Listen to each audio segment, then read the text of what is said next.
Grüß willkommen in another video. Welcome to another exciting video, in this case episode 8 of my figure gaming video series. In this video I will cover creating a hex-based playing area which tries to not look like it has hexes on it. While I've used hexes for ancients and Napoleonic naval figure gaming, all my attempts at using this system for land-based figure gaming has not ended well. The major issue is covering a playing area with hexes does not look good and detracts from one of the main reasons why players gravitate towards figure gaming, the bling.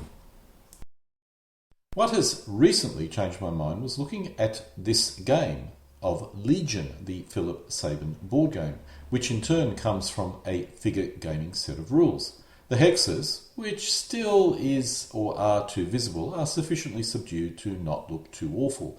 My theory is if I could make them even more subdued, so players could still see them, but at a distance they would not be visible, I could achieve a nice looking hex-based playing area. The other set of rules which uses hexes is von Krieg. This image is from the rules and I have no idea where the hexes were, so if this is still a hex-based game, it would really be very acceptable. However, I must admit, if you really look carefully, you can see some of the hexes. This is an image showing how von Krieg creates a hex-based playing area. Basically, the hexes are so faint you can barely see them, so from a distance they're not visible at all. The other issue with hex-based playing areas is if you assemble a playing area from separate hexes, the setup time can take a very long period of time indeed. The optimal playing area has the hexes faintly embedded throughout the playing area and the terrain pieces are placed on top of it, as you would any normal figure gaming not using hexes, or at least that's the way it should work. Saying all of that, I must admit this does look good, but it's in someone's home and I'm uncertain would have taken a long time to set up. While this does look good, it would not work for a club game. This looks like a 3D playing area with the hexes drawn on it. It looks good, but personally the hex grid is too visible and does detract from the bling experience. Still, I do like the look of it and it overcomes the long setup time issue that I've just mentioned in the previous slide. Let's try and resolve some of these issues. The first issue to resolve is hex size. This does depend on element size and stacking. If elements are 3 cm wide, then a hex which is 3.5 cm from edge to edge is acceptable. The extra size is to accommodate the elements when they are densely positioned up against each other. Also in this case we're probably talking about micro armour and some bases may be 4 cm deep. So in that case a 4 cm hex may be probably optimal. GHQ hexes are 1.5 inch from edge to edge or just short of 4 cm. This is a very good size for 3 cm wide bases and can accommodate 4 cm deep bases. I expect this is why this dimension was selected by GHQ. If we move to Napoleonics or Ancient, the issue gets a bit more confusing. An element is normally 4 cm wide, which means we could place 2 infantry elements and 1 mounted element in a 4.5 cm hex. The stacking in this case is rather limited. If the hexes were 6 cm from edge to edge, we could fit 2 cavalry figures in a hex, as well as a 3-foot element or 3 element or foot elements in a hex. This is a better solution. If we look at Philip Sabin's Legion, or for that matter SPI pre-stag board games, most games require a stacking of 4 units or elements. Each unique element has its own combat value, which is the same among all other similar elements. Thus, the way you get more punch in a hex is by placing multiple elements in it. The same would apply to Napoleonic board game rules, even though in most cases the stacking is probably a lot less than 3, and in fact many of the board games don't have stacking at all, but you would expect typically at least a stacking of 2 elements for Napoleonics, so it's not such a big issue with Napoleonics. While each unit in a Napoleonic board game is not the same, this is based on its strength and not troop type. Thus, each strength point could be considered as a simple element, or perhaps you could go for a 2-to-1 ratio. In this case, each hex needs to accommodate up to 8, or if you're going down the 2-to-1 ratio, 4 separate elements. So you may still have the stacking issue if you go down the Napoleonic path. Let's drill down a little bit more detail, starting with infantry. If we had a stacking of 4, we could fit them in an 8 cm hexes by forming a column. The depth is twice this width, so it may look a bit unusual. Optimally, the hex needs to be at least twice an element width from edge to edge to avoid this odd look. One issue with an 8 cm hex is when we move to cavalry, our stacking has reduced to probably 3 elements. Most rules do not use such a variable stacking system, but you could probably get around it or modify the rules accordingly. Once again, it may be better to base stacking on a unit 2 elements wide. If we assume each unit was 2 elements wide, we can achieve our stacking of 4 elements, or 4 per element, if we use an 8 cm hex. There is some overlap, so it would be better to increase the hex size.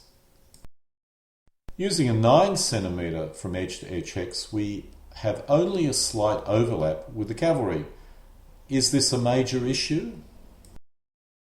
The answer is no. This is perfect, as the average width of each hex is 8 cm in this case.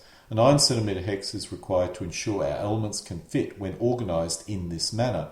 Now let's look at elephants, which do use a 4 cm deep base, particularly if you're using DBMM. The answer is that this hex size can accommodate a 4 cm deep element as well. Are there any advantages with increasing the hex size further? Before we investigate in this more detail, the question needs to be asked, why would you want to increase the hex size? If we need a stacking of 6 to 9, then a larger hex may be worthwhile. In this case, we would increase the hex size to 13 cm, which works, but a size of 13.5 may be better in case we end up with a wall of elephants, which is probably unlikely. If the rules you wish to use has a stacking of 9, then this is probably the way to go. The only issue is when a hex has only one element in it, it will look rather lonely. For now, I will only require a stacking or a maximum stacking of 4. One other thing that you need to consider, that even if we stay with our 9 cm size hex, we can still stack more elements, if required, in exceptional circumstance into it. In this example, we can stack 6 cavalry in a hex.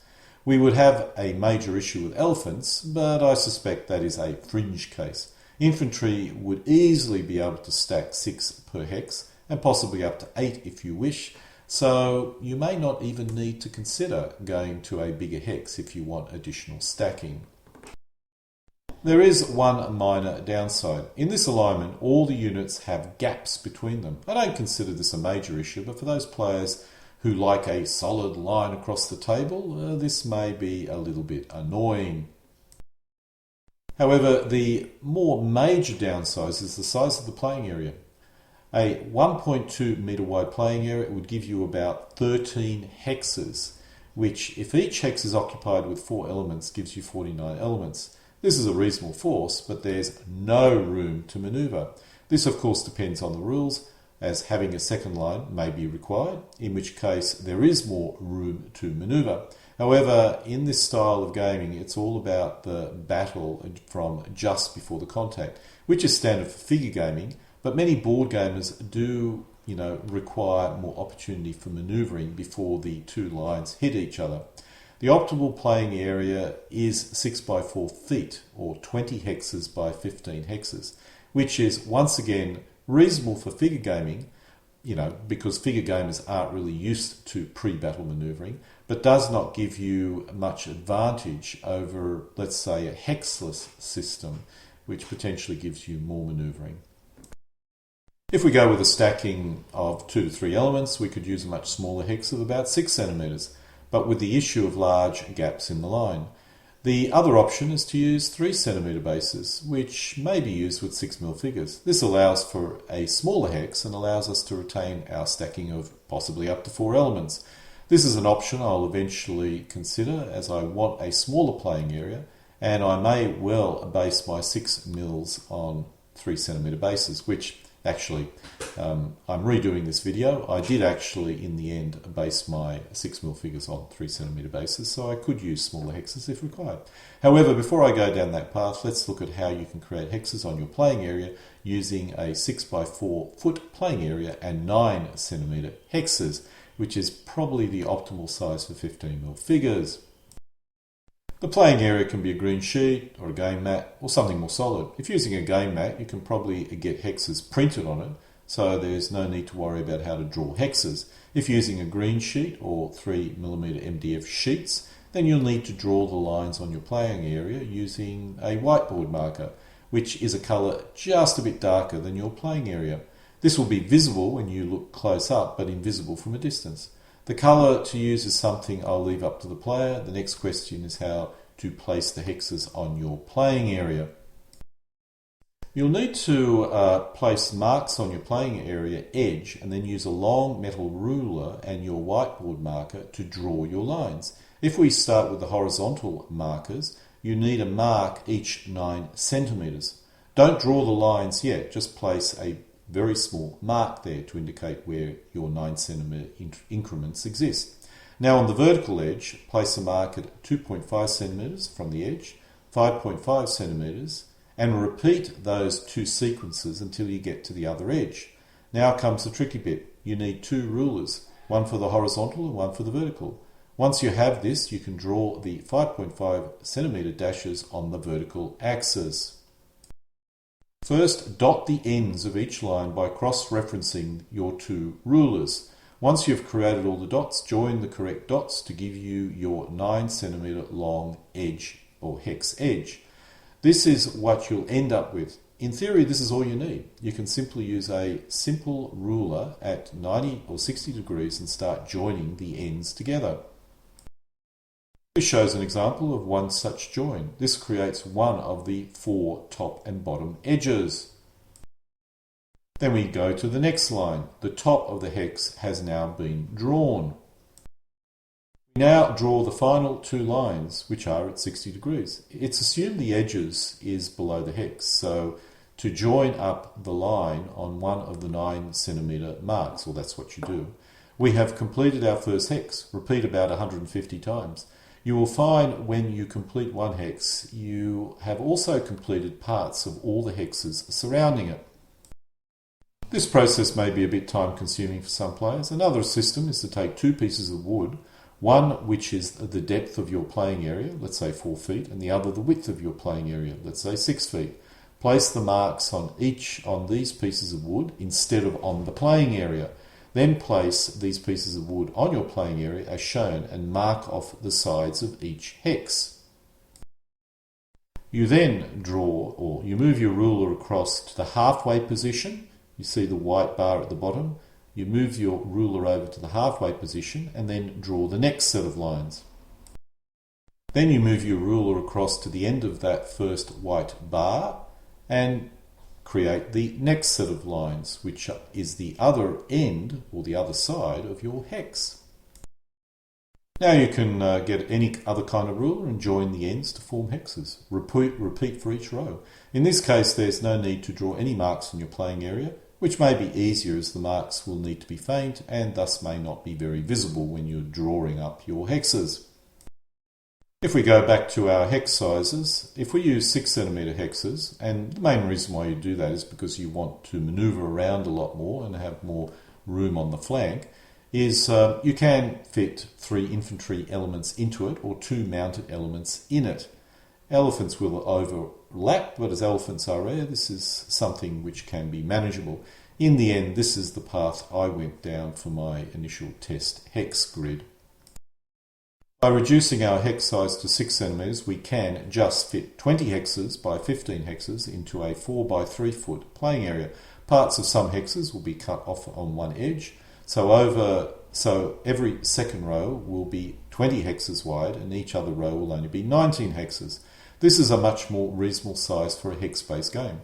I'd prefer something smaller, that is hexes smaller, or even playing area smaller, and I'll be using a 120 centimetre by 80 centimetre playing area for my initial test, which will reduce my depth to about 12 to 13 hexes, but for a test it's something that I'll have to just basically live with. If we go down the 6 centimetre path, this shows the marks you need on your playing area edge. Across the horizontal, it's every 6 centimetres. On the vertical, it's 1.75 centimetres followed by 3.5 centimetres, and repeat that pair for each hex. The scale of this is the same as the earlier 9 centimetre grid, so you can see how many more hexes you can fit on your playing area when using 6 cm hexes. The final step is the rules. Currently I'm using the SPI pre-stag board game. 3 of the periods are shown here. You can download the rules from the URL contained in the description or on the last slide of this video. Philip Sabin has created a number of board games, with Legion still being in print. Strategist 2 is also available from the League of Ancients. There are a number of other board games, but I'm uncertain if they are still in print, and they do not allow you to refight a wide range of periods. They are more just a single battle type game, which may be suitable. Of course, this system can also be used for Napoleonics and other periods, and the number of board games are much more significant for these other periods. The issue with these periods is terrain on the playing area. With Ancients, you can place hills, forests and other terrain reasonably easily. Rivers are more tricky and roads are generally not required.